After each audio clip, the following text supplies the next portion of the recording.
Designers and Builders, where design meets construction. We explore groundbreaking trends and talk to the pros reshaping our spaces. For your dream home, workspace, or just great design inspiration, subscribe to Designers and Builders.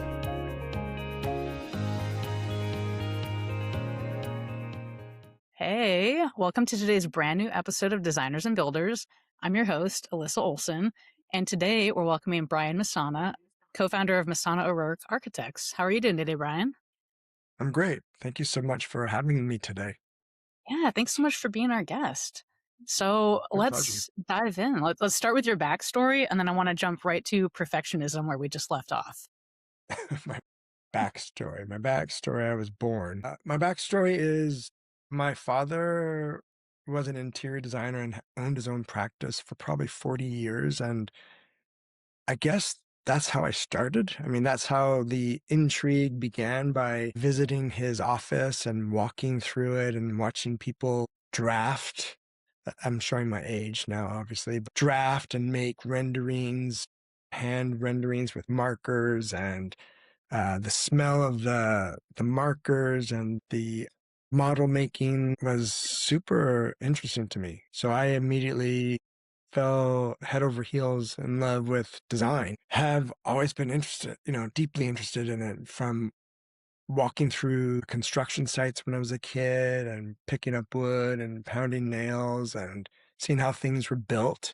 And then sort of like probably intuitively understanding how those spaces or those buildings or the space in between buildings start to impact the environment. And when I mean environment, I don't mean like trees and air and sky, but like people and how everyone interacts with that. Like, what's that space? And I grew up in Southern California. So I loved driving. I remember sometimes I'd drive around with either my family or definitely with my dad, and we would drive through the neighborhoods. And I loved like looking at houses and the landscape, and like, was the house set on the street? Was it set far back? I was intrigued and excited by architecture. And I Yeah. remember we would we would go probably to Palm Springs once a year. My parents would rent like what I thought was just a cool house. And I don't think they weren't fancy like mid-century modern, but they were definitely mid-century modern, very simple. And I loved that, the simplicity and the honesty of that space that they created. For sure. Yeah. And I feel like that really comes across in your work, just that sense of place and that real minimalist style, but also responds to the programming, space, light, like all these different elements that you have to consider as an architect.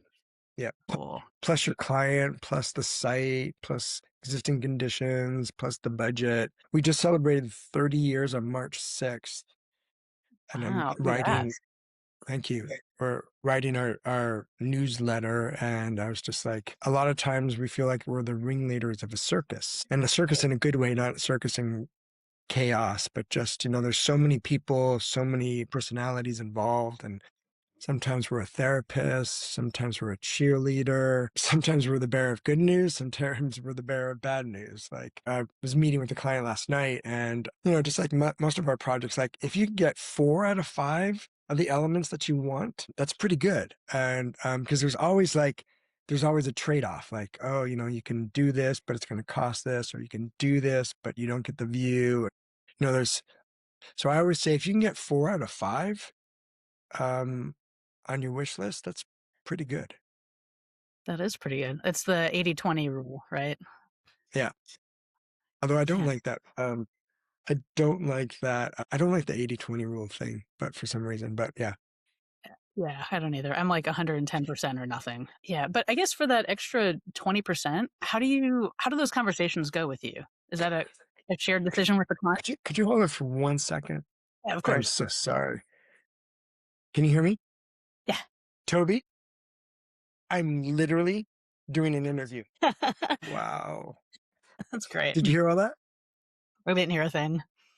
It's like, I told everyone I'm going to be doing an interview. This is live. This is a live interview, everyone. It's okay. This will hopefully get edited out, and if not, it'll just be great. It'll be great, no matter Yeah. what. I always find, just do what you do, and it always turns out great in the end. That's true. Whether planned or not. Yeah. The eternal optimist. Yeah, right. I feel like that's an important part of architecture as a practice, though, right? Or also realizing that you're not a perfectionist, that you just roll with it. And, there's a lot of happy accidents that happen.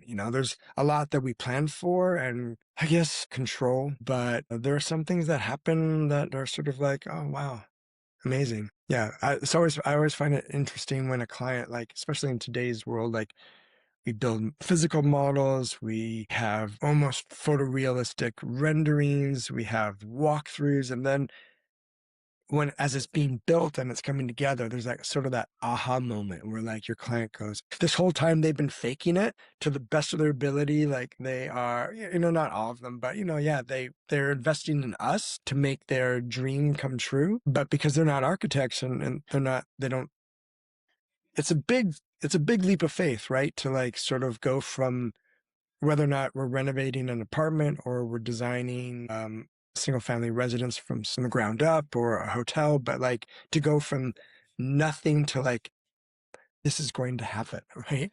Right. I think it's a leap of faith. It So is. jump and we'll catch you.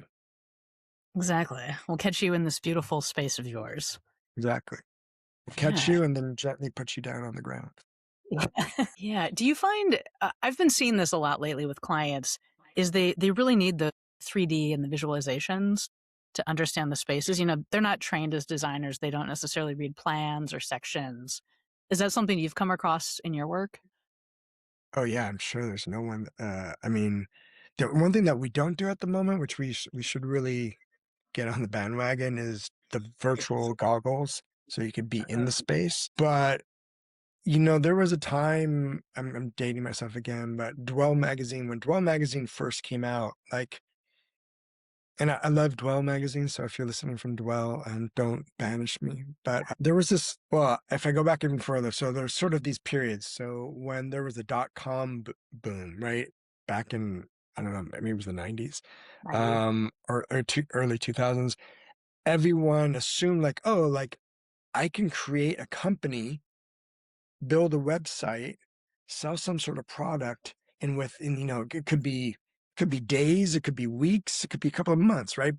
And then they come to you to like, oh, we need an office space, and they just assume like, oh yeah, we'll just press this button and you'll get your space, but it takes much longer, right? And then Dwell came out, and Dwell was amazing. Like I think it really at it together, it both elevated what design was about, but at the same time, there was a period where I feel like there's a lot of editorial stories that were about like, we can design this for X amount of dollars. And those numbers to me really never added up. So it's like, well, everyone would always come to us and well, in Dwell, we could build a house for this, and you're asking for this. So now in the age of social media, where you can't tell what is AI sometimes or what's real or renderings and all that kind of stuff, clients are sending you like, oh, I saw this, I saw that. Like they're very visual. So when you're able to send them an image or show them images of their space that are like, as far as they're concerned, built, it's like so photorealistic, like it really helps their understanding of what we're trying to accomplish. Definitely. Getting that clear intent across and seeing that final product that they'll Yeah. be experiencing, Yeah. over the course of however many years it takes to actually build it. Yeah.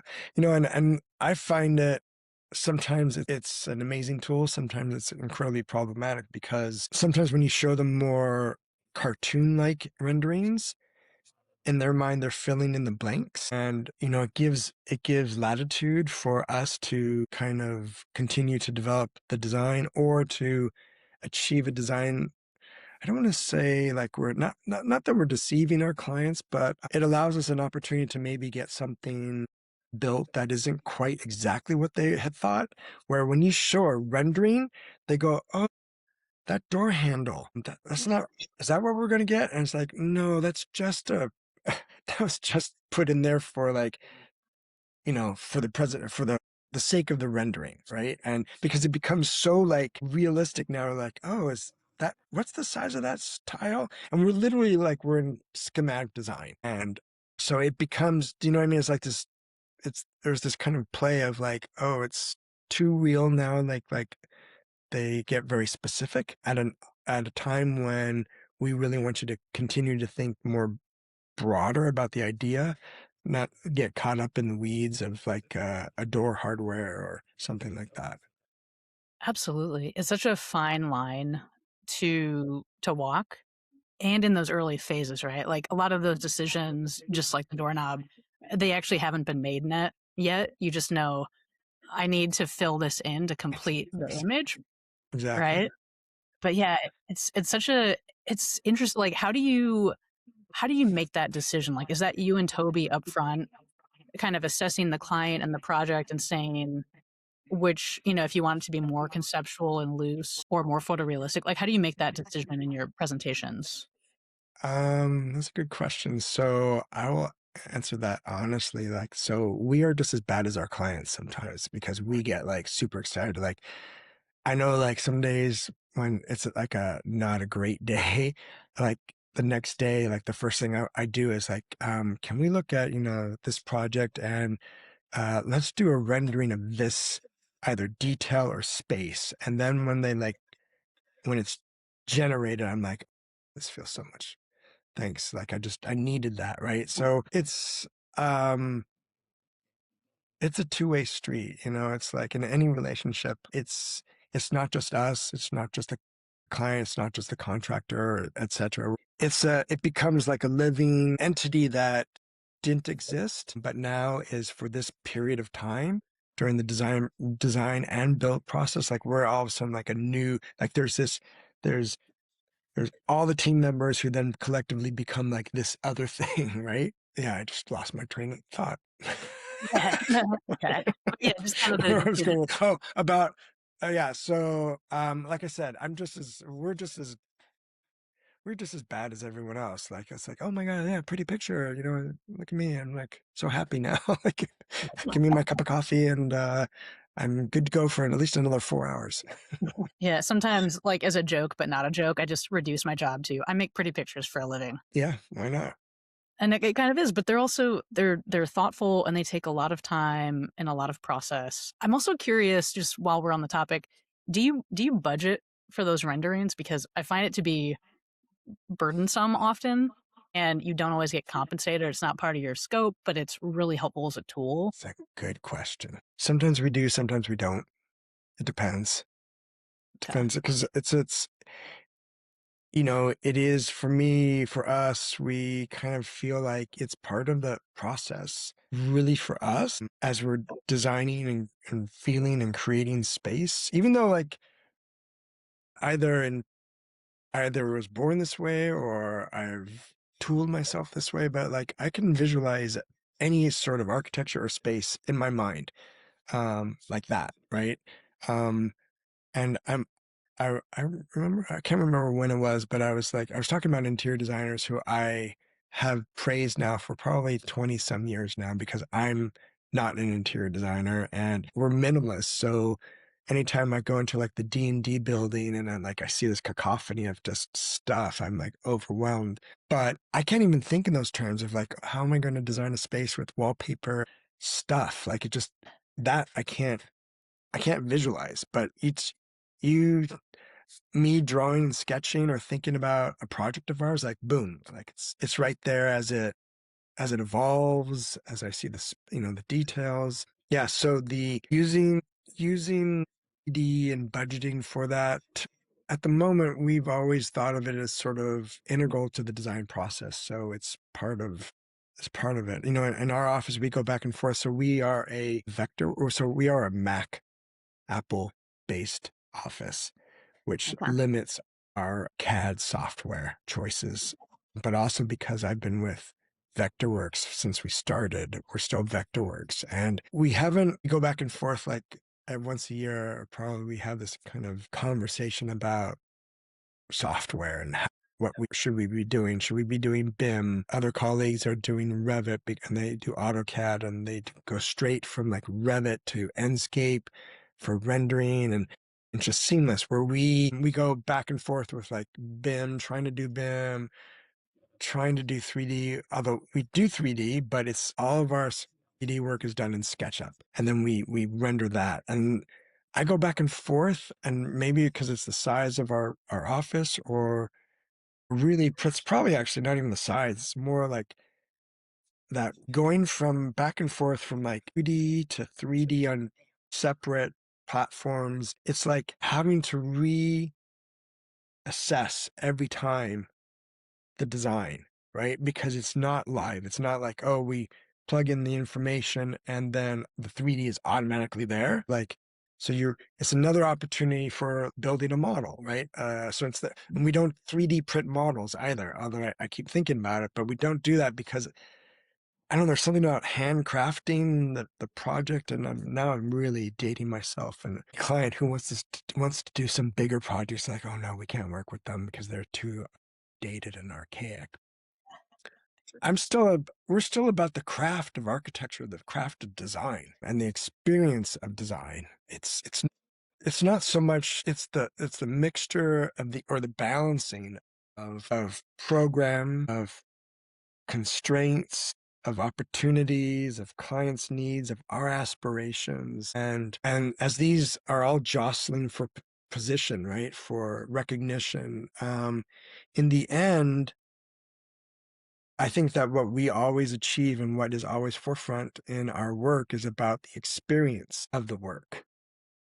And that is number one. That is our prevalent driving force to creating our designs that make an impact on our clients' lives, and the people that engage with our projects. Yeah. And I think that's very clear in seeing the imagery, seeing videos of your work, is those not only just the material qualities, which are hard to understand without physical models. I think that's something that gets lost between the digital and the analog, is you have all these shiny, pretty images, you're trapped in however many 3D models and softwares, and that becomes the thing you're spending your time on versus exploring the materiality, which really shines through in your projects. One that really caught my eye, for example, was your jewel box. I'd love to hear you talk about that, but I know it's this like unlacquered brass gold exterior with a furry cowhide interior, which is super fun. Could you expand on that more? Yes, absolutely. So the jewel box is an interesting project because it's a study about, all of our work is about study of space and materials and proportions, etc. But, our office started, and we are still in New York City. So space is a commodity, space is a commodity everywhere, but in New York and cities that are dense, like, every inch is valuable. So we cut our teeth on how to create the most spatial experiential projects possible. So the idea of what we call, I'm just going to lose track of it because I'm on being recorded, interior urbanism. What we realized was that, so many in larger apartments, but especially in suburban houses or houses in the country, etc., when you have all kinds of space, there's this kind of luxury of space where, like a closet, you walk into a closet, right? And in the city, that space is very valuable. So it seems in a lot of our work that we can't afford that. So what we did was we decided to condense program that doesn't need to have space allocated towards it that you would probably do in a suburban or a country environment. So closets become blocks that you walk around. Most doors are not eliminated, but they're hidden because most people, it's the idea that you just walk around these blocks that become objects within a space and within a field. We push storage to walls that have no windows. And then, so the jewel box became very clear, simple expression of this. And the idea that when you are purchasing a studio, the first thing that I think of with a studio is it's a one room, right? So you walk in, and what is the biggest besides seeing everything, what is the biggest sort of giveaway? Like, this is a studio, and it's the bed, right? So, if you're living in a dorm situation, yeah, you're gonna, in most cases, you walk in and there's your bed and there's your desk, right? So the bed is either hidden, it's either hidden as or disguised as a bed. Sorry, as a sofa, which folds out as a bed, but there's always this weird space in front of it that either you keep empty because you're going to pull the bed out, or you're going to have like a coffee table that you have to move every night. The second option is a Murphy bed, which is the same situation. You're going to pull this Murphy bed down. There's either going to be a void on the floor, or you're going to move something, right? And then, keeping with the idea of like containers, boxes that we've been studying for years now, we decided to make the bed, we decided to flip it and make the bed the object. And so we put the bed inside the cube, and the positioning of the cube within this space then creates several types of spaces. So when you enter, as opposed to just entering and seeing the whole space, the first thing when you enter the space is you're confronted with this golden wall. And it's a 3 foot, I think it's a 3 foot clear space. And you're confronted, right? Like, you've come off the street of New York City. It's in a 1957 or something white brick building that was rental apartments and converted into co-op. You come up the elevator, these sort of generic hallways, and then you have no idea, like, you're going to encounter this thing, and you walk in and there's a cube, and you hit this wall and you come around the cube, and there's a hallway.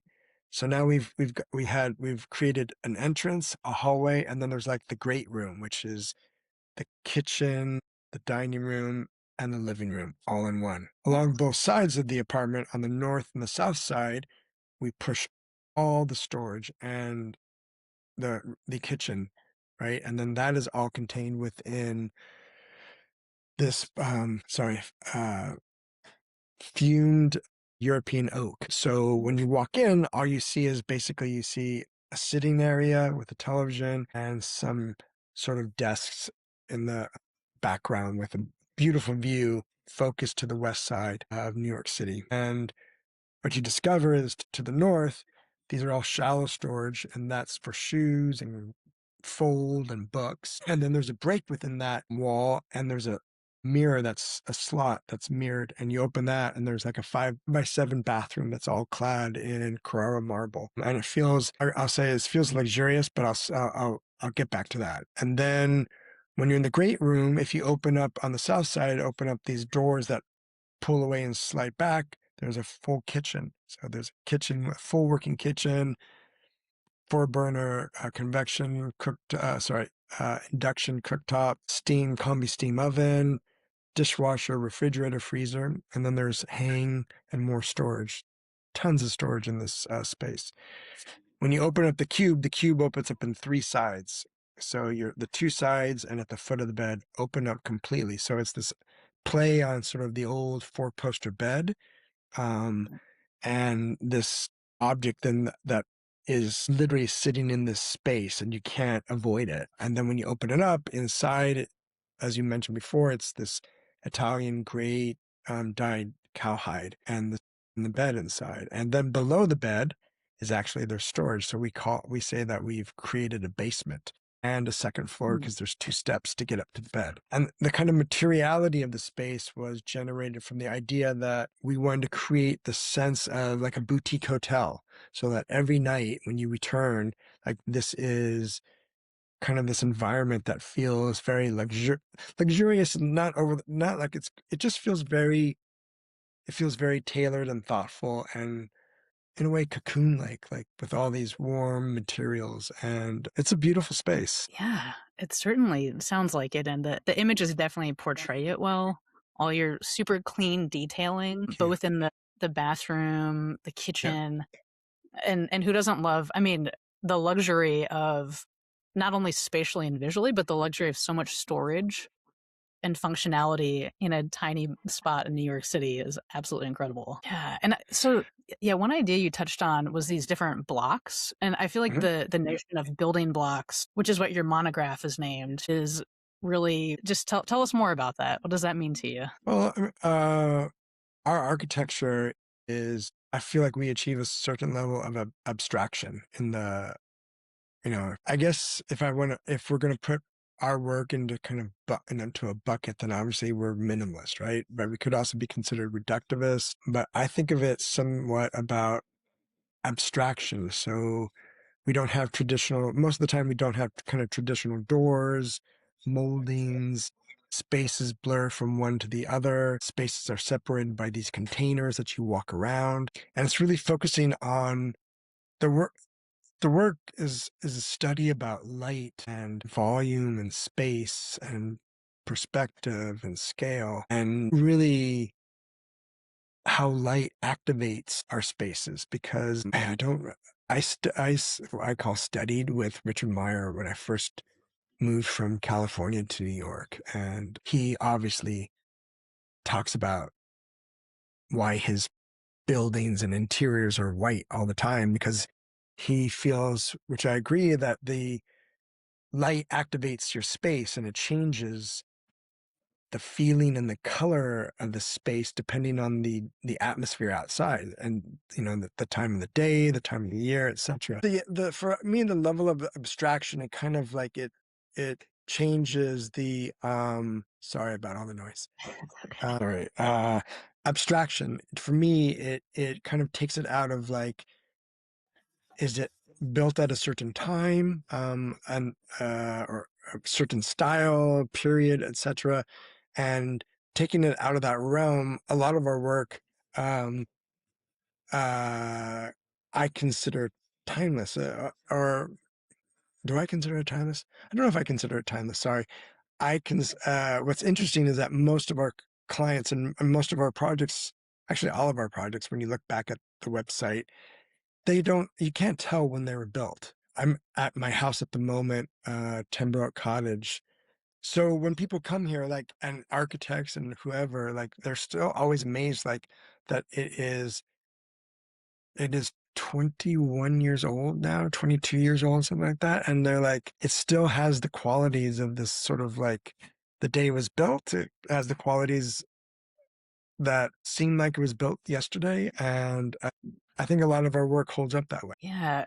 It's interesting because the way you speak about yourself as a designer and your team is that you focus on space and light and these really core, like distilled fundamental architectural principles that create space on these experiences. And it seems like that's part of that, right? Like it's not about a trend, it's not about the hottest materials.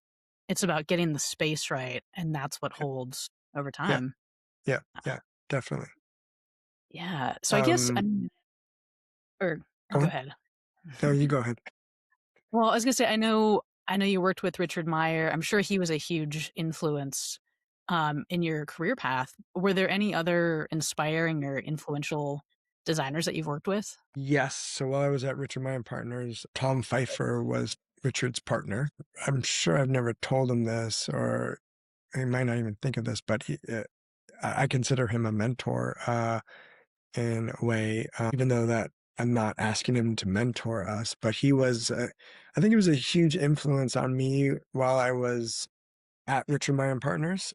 So Richard Meier Partners was an incredible experience because number one was he was the architect I wanted to work for when I left undergrad and I moved here with to work with Richard. Even though I didn't have a job, I walked in off the street and Tom hired me. But that was an incredible period of time at the office. It was growing. He had incredible projects. Tom Phifer was really steering, I think, the direction of where the practice was going, both in terms of types of projects and the team members that were being hired, and the people that I met there, I'm still very much connected to. And it instilled in me like an incredible work ethic, an understanding of how to organize projects, and obviously the grid in which I kind of go in and out of.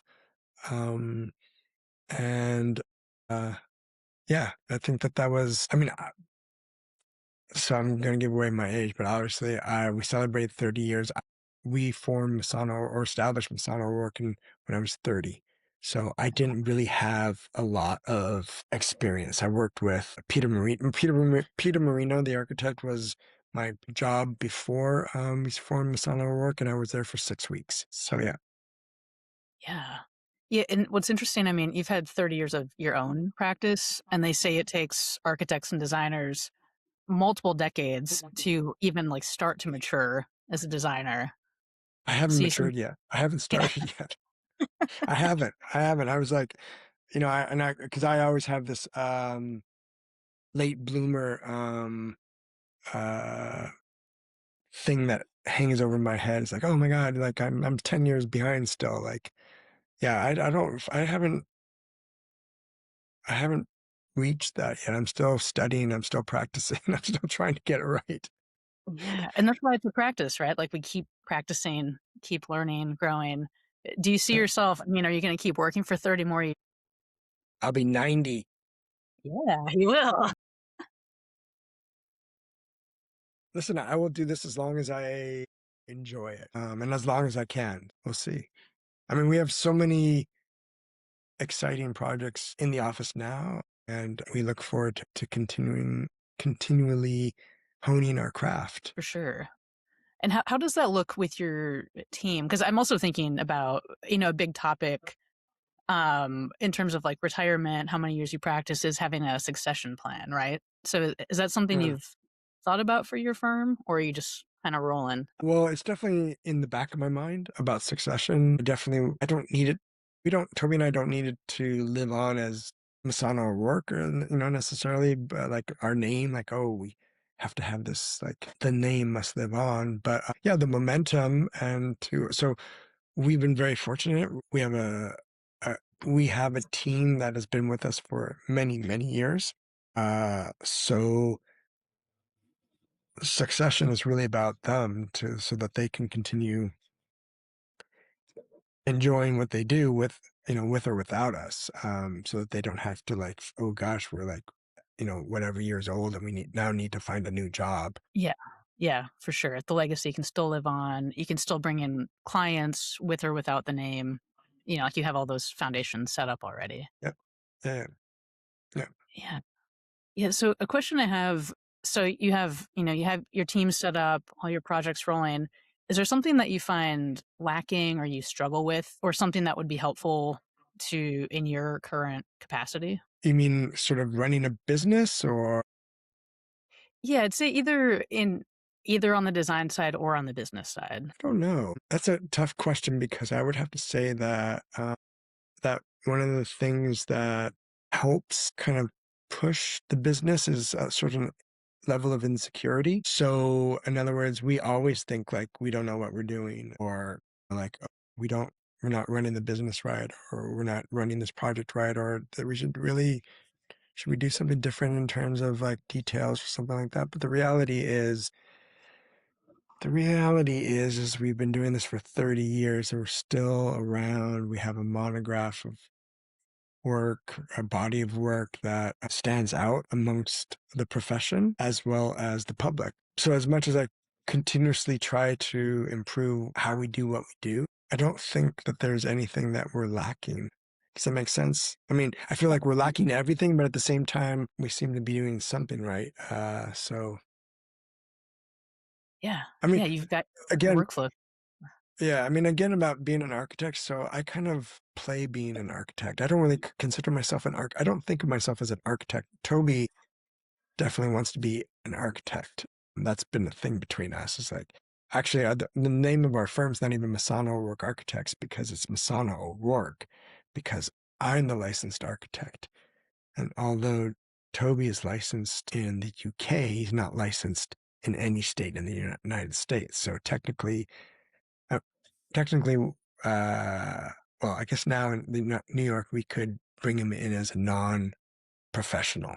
But I'm not really into like, we both studied architecture. We both love architecture. We both work very hard to create architecture. Don't come to us. Not that we don't do our due diligence, but we're like, people are not coming to us because we are masters at code consulting. We figure it out, uh, but I couldn't tell you what codes go where. It's barely in my head that we need 1 in 12 for a ramp and that we need 18 inches clear on the pull side of a door, I think. I wish that was barely in my head. So people come to us because they we create a bespoke architecture and experience for them. And I think that I'm just realizing this now, actually, like it is very my cathartic, that we produce an amazing project. And as much as sometimes I feel like, oh God, the experience of doing this was probably problematic or didn't come out the way we wanted to, because we wanted to keep our practice small and focus on our clients and projects. I think that we ultimately do create a great experience for the entire process, from start to finish. Sometimes there's bumps and sometimes there's not. I wouldn't say we've had some big bumps at all, but we're very personable, and that's what I want. I'm not interested in having a huge firm where we have layers of bureaucracy. So if you're coming to us for the architectural for a Messana O'Rorke design, but you're looking for I'm not going to use anyone's name, but a 200-person firm, that you're not coming to the right office. Yeah. And going back is like, I'm not sure that they give a better experience or a better product. We're very different. Mm-hmm. Yeah. And would you say clients seek you for that? Like they know that coming in, they're looking for you? Oh yeah, 100%. Yeah. 100%. Yeah. I mean, 9 out of 10 times when someone calls us or emails us these days, no, we never get a call. Like, we never get a call. It's an email, and it's always like, oh, we have this project. We've been fans of your work for years. We'd love to work with you. So in that respect, that was the 30 years of the hard work, right? Was to get to that place where, like, at least that you're finding like-minded individuals that we're all working towards the same goal, whether that's the client, the consultant, the vendor, or the contractor. Yeah. That's incredible. You've reached your cruising altitude and you've Yeah, got because all the right form. Yeah. Yeah. No, I love that. And it also speaks to the success of your practice over that many decades.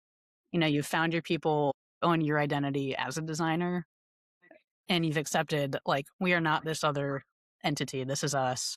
This is what you get, and that's what you deliver. yeah, I agree. Thank you for that.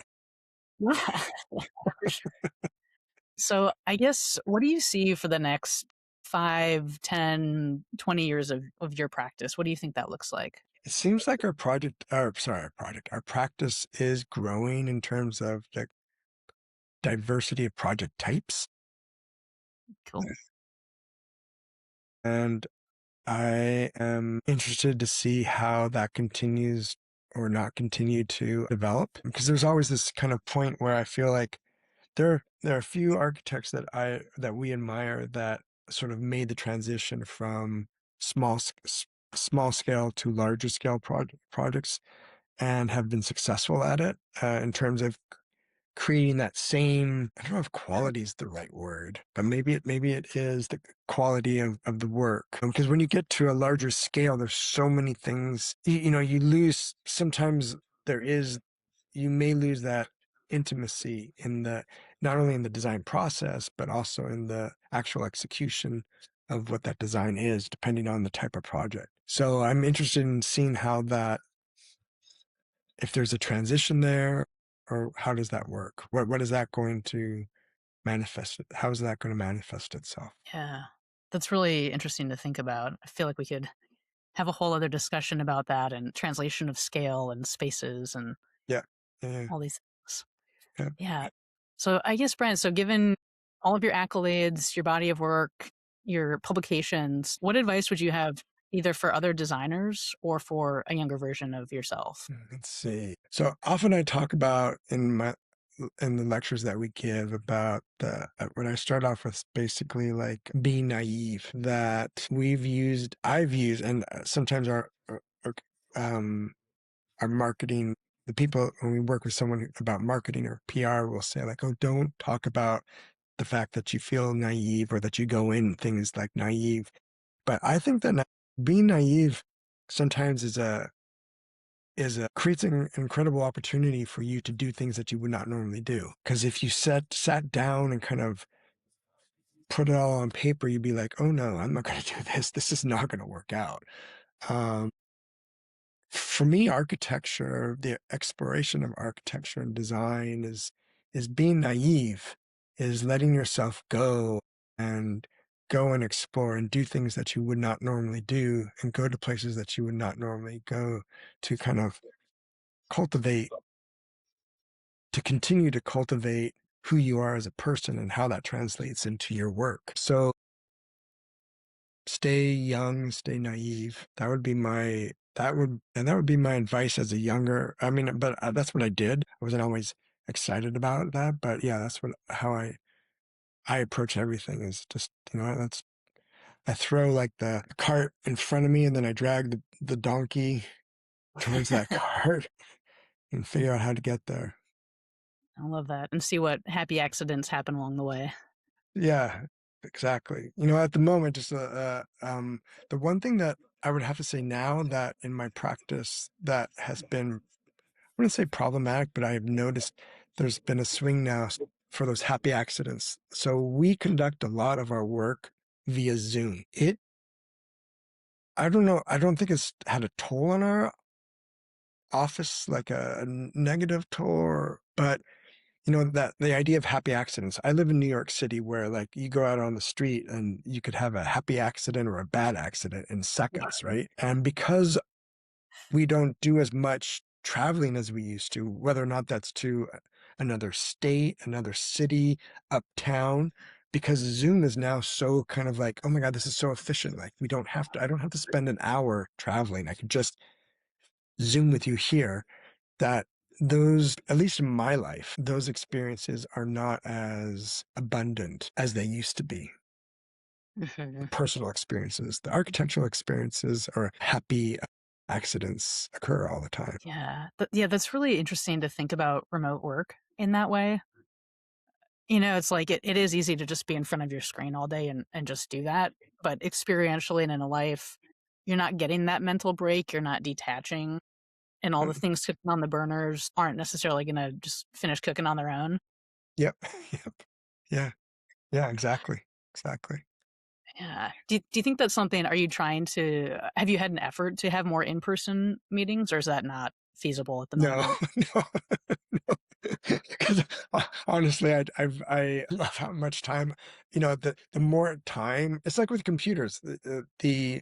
Prior to computers, it would take forever to do like one perspective, right? Now it's like with technology, you can do a million perspectives and render them, infinitely. So I guess I value that I'm able to execute more within a certain period of time, and that I make other time to explore and to find happy accidents, as opposed to just like, oh, I'm running up to see a client or a vendor or something like that. Yeah. Interesting. It's more within a specific realm of where that Yes, happens instead of just a general yes. matter. Yeah. I love But like that. for example, like for me, my vacations are all about architecture. I go to explore, like I go, and not necessarily like I'm going to like, I don't know, to Bilbao to see Bilbao, Frank Gehry's Bilbao or something like that, but just going to another place, walking around and experiencing and soaking up that atmosphere, that environment that I talked about early on when I was a kid. I Hmm. still thrive off of that. Yeah. And it's so important for your brain, right? Like keep it active, mix up your routines, Yeah. experience different things. Would you say that that's where a lot of your design inspiration comes from? From just walking around and soaking up stuff. Yeah. And being in other places. Oh yeah, absolutely. I mean, my my my mind starts to go when I'm on vacation. It's like, like I don't there's that not that, that kind of pressure of having to emails, meetings, etc. And all of a sudden like you're in this space of like, oh, I can breathe. And you just like, all of a sudden my mind is like, oh, I'm creating, seeing things, doing things. It's applying it to a project, putting it, making note of it so that I can apply it to another project in the future or not. Yeah, for sure. Yeah, I feel like I almost liken it to being like a plant that's expected to like bloom all the time. Like we have all these constant deadlines, and it's Yeah, like yeah, you just need energy to like put into the rest of the plant every now and then, yeah, and really fuel yeah, it yeah, for the future. yeah, yeah. You can see more clearly, right? So you're not under that pressure. You can like, oh, Yeah, you can yeah, relax. Yeah, because being an architect sometimes is like being in a whirlwind and being able to, while everything's happening around you, is to still see the clarity of the project and your objectives and your goals and your yeah, clients. absolutely. And I feel like that comes out in your architecture is that clarity, like spatially, experientially, and also meeting the needs of the client for each Yeah, project. Yeah. thank you. Awesome. Yeah. Well, thank you so much, Brian. Everyone should definitely check out Messana O'Rorke's website, Instagram. How else can our designers and builders community connect with you? Instagram, I guess. I don't Maybe an email, maybe a phone call if they want to go email, old school. email, phone call, smoke signals. Yeah, whatever. Okay. We're Some easily 40-hour handcrafted like piece. exactly, exactly. We're easily found Perfect. and Awesome. Well, happy thank you. to meet up. Thank you. Okay. Really Yeah. Thank nice, you. great conversation. I really appreciate it. I was, I guess, I'm not the audience missed this, but I'm not a pro at this, but I feel like either today or for some reason I feel relaxed. Hopefully it came Yeah, across. I wasn't too mellow, but you got the gist of what I'm trying to do with Messana O'Rorke. absolutely. I'm looking forward to more, whether that's 30 years or more Exactly. or less, whatever that might look Exactly. like. Exactly. Okay. Stay tuned for more. Okay, sounds great. Awesome. Thank you so much, Brian, and have a great rest of Thank your you. day. You too. Bye bye.